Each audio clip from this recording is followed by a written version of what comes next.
I went. So get dressed, I go to the club. Now I'm in the club. Now I see my cousin. Now my cousin is in there with his old lady. And he see me, he like, what's up, cuz? I'm like, man, we chopping it up. And we were just kicking it, having a couple of drinks. We were just doing what we do, right?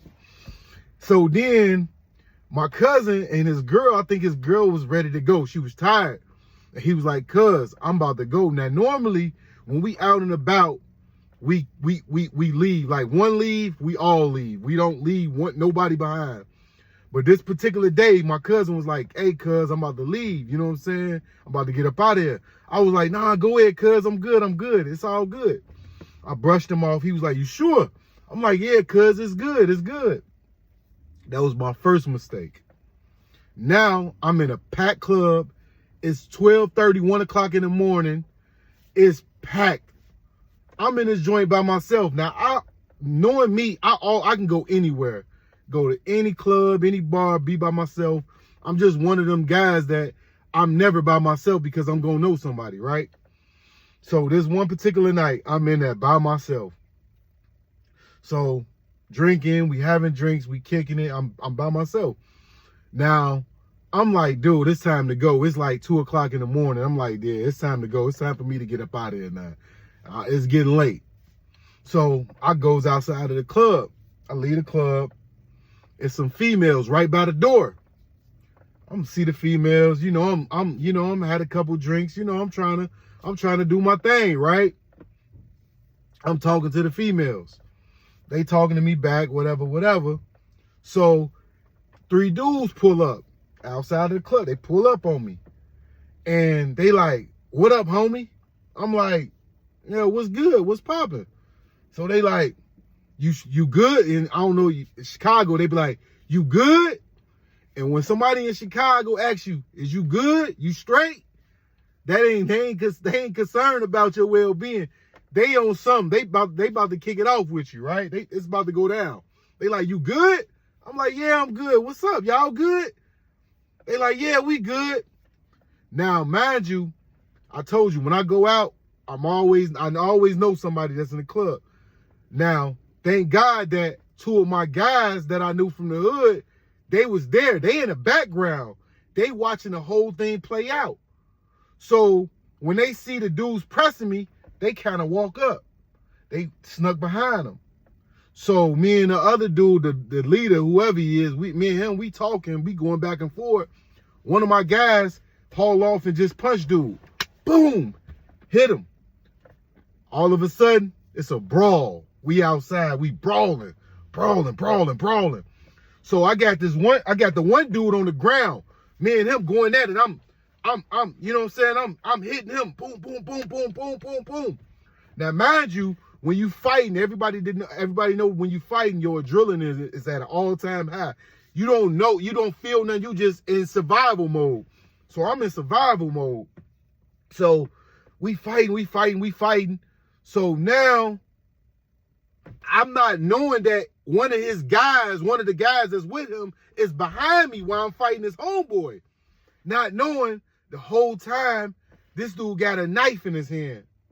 He got a knife in his hand. So he's stabbing me. He's just stabbing at me, stabbing. I'm not even knowing I'm getting stabbed because my adrenaline rush is so pumped up that me and him is fighting. So security come out, they break it out. Hey, yo. We hear the police sirens. Police going off. So everybody's just like taking off like roaches. So I'm fresh. I mean, I remember like it was yesterday. I'm fresh to death. I'm like, I got one of my favorite joints on. I'm fresh. So security knew who I was, you know what I'm saying? Because I'm an artist, they always see me there. So they like, yo, where you going? I'm like, yo, I'm getting out of here. I hear the police siren. I'm like, I'm finna get up out of here before the police come and start locking people up. They like, fool, you not going nowhere. I'm like, what you mean I ain't going nowhere? They're like, bro, you ain't going nowhere. I'm like, bro, I'm out of here. He like, hey, bro, you're bleeding everywhere. I'm like, I'm bleeding everywhere. Man, look. I looked down, bro. Blood was everywhere. All over the concrete, all over my clothes, all over my shoes. I had some Timbs on. Blood was everywhere. And I'm like, I'm looking. I'm like, but I don't know. I don't know if somebody hit me. I don't know what's going on. I don't know if it's their blood, my blood.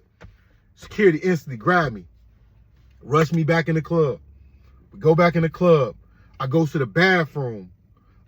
Mirrors is all over the bathroom. Now, I'm just in the bathroom by myself. I'm looking. So I just started taking my clothes off, started ripping my shit off. Looking around, bro, I'm bleeding. I'm hit right here. I'm hit down on my side. And I just take my shirt off and blood is just pouring out of my body. The first thing I did was look in the mirror. And it was just like a surreal situation. It was just like an out-of-body experience. And the first thing that came to my mind was, bruh, you really finna die in the club? Like, this is really where you want to die at? You want to die inside the club? And when that moment kicked in, and instantly, the security come rushing in the bathroom. He like, hey, bruh, just breathe. Ambulance, paramedics is on the way. And now I'm just thinking about everything. I'm thinking about my family. I'm thinking about my mama. I'm thinking of my siblings. I'm thinking about everybody that I love. Like, yo, this might be it. You know what I'm saying? So the paramedics, they get me. They rush me out. They rush me in the ambulance. They get me in the ambulance. I remember laying in the ambulance, and it was a black lady. It was a black paramedic. She was a black lady. And I remember it was like it yesterday. I was going in and out. I remember. And I was like, where y'all taking me? Where y'all taking me? She was like, calm down, relax. We're taking you to Christ. Now, everybody that know Christ is a trauma unit. You know what I'm saying? I was right next to South Suburban. South Suburban is right here, but I couldn't go to South Suburban because I was a stab victim. You know what I'm saying? And when you're a stab or a gunshot victim, you have to go to Christ, a trauma unit. I remember going in and out of the ambulance. I remember her standing over me. And I remember asking her this question. I says, Miss Lady, am I gonna die? She looked at me and she held my hand. And I get emotional even thinking about it. She held my hand. She says, I'm not gonna let you die. You're not gonna die. Not on my watch. I felt so much relief that those words right there just made me feel like I was gonna live. You know what I'm saying? Now they get me to the hospital. They get me to the trauma unit. I mean, they're rushing. I mean, they're rushing me through the doors. It was just something like out of a movie. And I remember them just cutting my clothes up, cutting my clothes, and laying there. And the doctor coming in and said, you've been missed. He missed you 2 inches from your heart. He punctured my lungs, punctured my liver. My lungs had collapsed. And this is when I knew God was real. Next door, the actual room that I was in, was the other victim, was the guy that I was fighting. This dude that was stabbing me, stabbed me, not just me, he stabbed his own people. Swinging the knife, going crazy. But I say that I am so blessed that I'm still here. I had to learn how to walk. It was crazy. My stepmother, she was there. She was there for me. She came there. She made sure I was washed. She was there. When I used the bathroom, she had to wipe me. Like, it was a whole humbling experience. But what I'm telling you, that I am so blessed to be here, that God is real. And that is the night that I will never forget. More to the story is, always follow your first mind. If something tells you don't react or don't do, always remember, follow it, because it could be something that could be saving your life. That's my story right there.